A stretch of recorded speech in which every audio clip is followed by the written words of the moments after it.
मतदारसंघामध्ये यंदा ठाकरे गट भाजप आणि बहुजन विकास आघाडीमध्ये थेट लढत होणार आहे। तर शिंदे गटाचे विद्यमान खासदार राजेंद्र गावित यांचं तिकीट कापत महायुतीने भाजपच्या हेमंत सावरा यांना उमेदवारी दिलेली आहे। तर ठाकरे गटाने भारती कामडी यांना मैदानात उतरवलेलं आहे। तर बहुजन विकास आघाडीच्या राजेश पाटलांचं हेमंत सावरा आणि भारती कामडी यांच्यासमोर मोठं आव्हान असणार आहे। पाहूयात कल पालघर लोकसभेचा। कोण होणार पालघरचा खासदार? भाजप ठाकरे गट आणि बहुजन विकास आघाडीमध्ये लढत।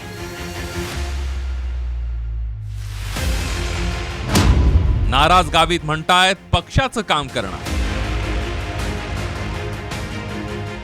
पालघर मतदारसंघाची स्थापना 2008 साली झाली। या मतदारसंघाने एका पक्षाला सलग कधी विजय दिलेला नाहीये। 3 टर्मला या मतदारसंघात 3 वेगवेगळ्या पक्षांना पालघरकरांनी कौल दिलाय।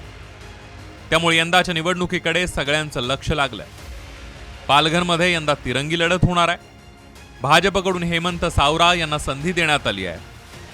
ठाकरे गटाकडून भारती कामडी तर बहुजन विकास आघाडीकडून राजेश पाटील हे पालघरच्या रिंगणात उतरलेत। या तीनही पक्षांची पालघरमध्ये मोठी ताकद आहे। त्यामुळे पालघरमध्ये काट्याची टक्कर होणार आहे। मला वाटतं आमच्यासमोर कोणतंही आव्हान नाही आहे, कारण भारतीय जनता पार्टी ही सर्वात मोठा पक्ष असला पालघर जिल्ह्याचा पार्टी आहे आणि त्यासोबत त्याला जोड मिळाली ती शिवसेनेची, राष्ट्रवादीची, आठवले गट, मनसे, श्रमजीवी, कुणबी सेना असे विविध जे मित्र पक्ष आहेत त्या सर्वांची जोड मिळाली आहे। त्या सगळ्यांचं मोठं संघटन आहे आणि त्यामुळे मला कोणती मला भीती वाटत नाही की किती लोकांमध्ये उत्साह होता आणि किती जल्लोष होता। ह्यांचा उत्साह आणि जल्लोष बघून माझ्या पण अंगामध्ये एनर्जी आहे की कधी हे इलेक्शन होतं आणि कधी आम्ही जिंकतो। पक्का पालघरचा गड हे माननीय उद्धव बाळासाहेब ठाकरे हे तसाच ठेवतील। एक विश्वासपूर्ण काम केलं। माझ्यासोबत हजारो प्रॉपर फडणवीस परिसर आमचे क्रिटिसर्स आहेत, त्यांचे मला सहकार्य असे सुख कार्य करतात। त्याच्यामुळे मला काम करत असताना मी काय टार्गेट अचीव केलं ते त्याच्यापेक्षा मला जी लाईन आहे ती क्रॉस करायची आहे। त्याच्यामुळे माझी दिशा फक्त एकच आहे, ती म्हणजे विजयाची।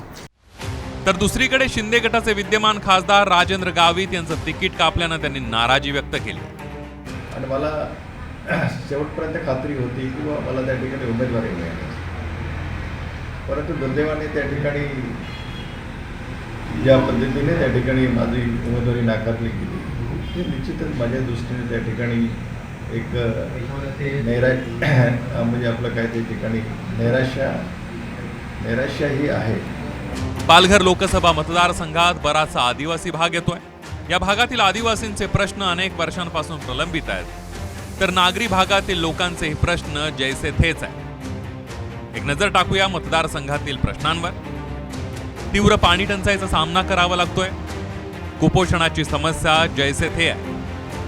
आरोग्य सुविधांचा अभाव, वाढवण बंदराचा मुद्दा, वसई विरार आणि बोईसरमधील नागरी सुविधांचा प्रश्न ऐरणीवर आहे। अवैध इमारतींचा प्रश्नही जैसे थेच आहे। पालघर लोकसभा मतदारसंघात 6 विधानसभेचे मतदारसंघ आहेत। यामध्ये कोणत्या पक्षाची किती ताकद आहे त्यावर एक नजर टाकूया। डहाणूमध्ये माकपचे विनोद निकोले हे आमदार आहेत। पालघरमध्ये शिंदे गटाचे श्रीनिवास वणगा, बोईसरमध्ये बहुजन विकास आघाडीचे राजेश पाटील, नालासोपाऱ्यामध्ये बहुजन विकास आघाडीचे क्षितिश ठाकूर, वसईमध्ये बहुजन विकास आघाडीचे हितेंद्र ठाकूर, तर विक्रमगडमध्ये शरद पवार गटाचे सुनील भुसारा हे आमदार आहेत। बहुजन विकास आघाडीचे 3 आमदार, माकपचा 1, शरद पवार गटाचा 1 आणि शिंदे गटाचा 1 आमदार। बहुजन विकास आघाडीची ताकद या मतदारसंघात अधिक असल्याचं दिसतंय। त्यामुळे अध्यक्ष हितेंद्र ठाकूर यांनी विजयाचा विश्वास व्यक्त केला। महाविकास आघाडी आणि महायुतीचं आव्हान कसं असणार आहे आपल्यासमोर? आमच्यासमोर कुणाचं आव्हान नाही, ते दोघं आपापसात लढतात, आम्ही 1 नंबरला आहोत। पालघरमध्ये बहुजन विकास आघाडीची ताकद मोठी असली तरी 2014 आणि 2019 मध्ये त्यांना पराभव पत्करावा लागला होता। त्यामुळे यंदाच्या तिरंगी लढतीमध्ये कोण बाजी मारणार हे पाहणं महत्त्वाचं ठरणार आहे। रुपेश पाटील, साम टीव्ही न्यूज, पालघर।